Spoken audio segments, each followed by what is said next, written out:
안녕하십니까.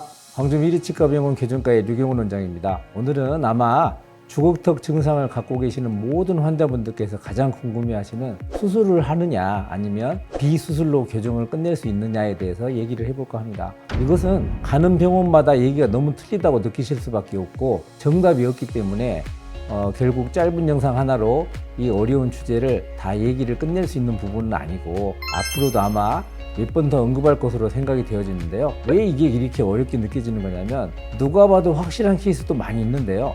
모든 세상사가 마찬가지지만 어중간한 경우가 더 많은 것이 일반적입니다. 그래서 수술과 비수술도 굉장히 어렵게 결정을 할 수밖에 없게 되는 것인데요. 일단 케이스를 보면서 얘기를 먼저 해드리도록 할게요. 이 케이스는 보시기에 어떻게 보이신가요? 이분은 아래턱이 나와 있어서 수술을 하셔야 될 것 같아요. 네, 이분은 아마 길 가는 사람 100명을 잡고 물어봐도 수술해야 될 것 같은데요 라고 느끼실 수밖에 없는 굉장히 심한 주걱턱 환자가 되겠습니다. 그렇다면 이 케이스는 어떻게 보이실까요? 이분은 교정만으로도 가능할 것 같은데요. 네, 이런 정도는 어떻게 보면 약간 앞니가 안 닦이고 있기는 하지만 부정기압이 심한 정도는 아니어서 교정치료를 하면서 어떤 교정과 선생님도 어렵지 않게 다 마무리를 지을 수 있는 그런 정도의 부정기압이라고 생각이 되어집니다. 그런데 이제 어려워지는 것은 이제 이런 케이스부터인데요. 이 케이스는 어떤 선생님이 보시면 양악수술 하는 게 더 바람직하겠다라고 얘기를 하시는 선생님도 계실 것이고, 어떤 선생님은 이건 편악수술, 아래턱 편악수술만으로도 충분히 된다,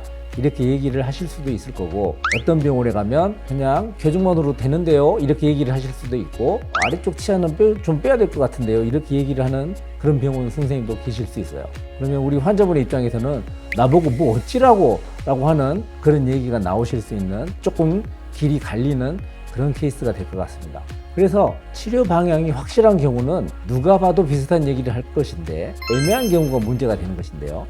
그러면 그 애매하다고 할 때 그러면 뭐가 애매한 것인가를 얘기를 좀 해보고자 한다면, 부정기압의 정도가 애매하다고 해서 애매하다고 느끼는 경우도 있고, 수술의 위험성 때문에 조금 결정이 애매하다라고 느껴지는 경우도 있고, 비용 때문에 하고는 싶은데 조금 하기가 애매하다 이렇게 느끼는 경우도 많이 있습니다. 일단 부정기압의 정도를 보면 나 이런 정도에서 내가 양악수술까지 하는 것은 좀 오버 아닌가 하는 그런 스스로가 느끼는 자의식 때문에 애매하게 느끼는 경우도 있고요. 위험성 때문이라고 한다면 이것은 마치 비행기 타는 게 너무 위험하기 때문에 유럽은 절대 안 갈 거야 라고 얘기하는 것하고 비슷한 얘기가 되어집니다. 양악수술 하면서 너무 기뻐요 라고 했던 사람은 제가 아직까지 한 번도 본 적이 없거든요.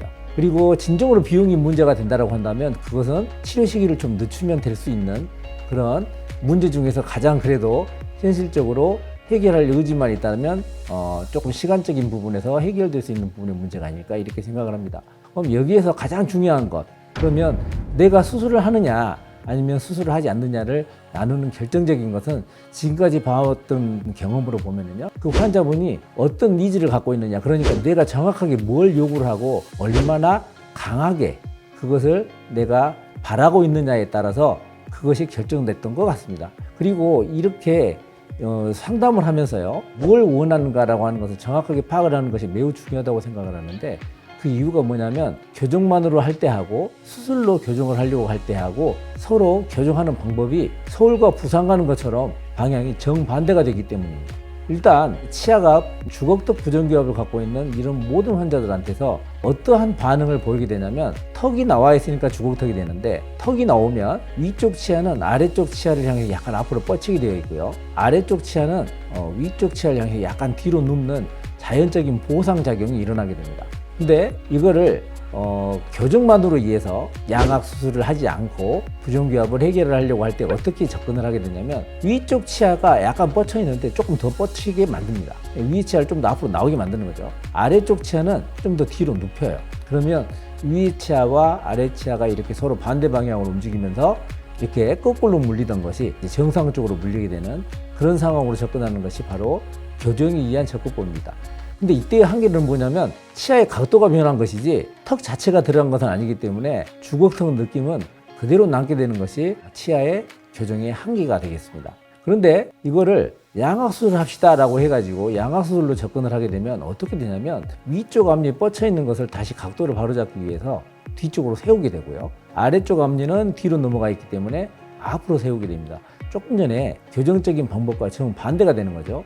그렇게 해서 위쪽 앞니가 뒤로 세워지고 아래쪽 앞니가 이렇게 앞으로 세워지면 아래턱을 수술을 해서 떡 뒤로 밀어 넣어가지고 교합을 맞추게 되는, 그렇게 접근하는 방식이 양악 수술에 의한 접근법이 되겠습니다. 그렇게 정반대되는 방향으로 치아가 움직이게 되는데, 일단 이 케이스를 보면서 이제 설명을 좀 해드리도록 할게요.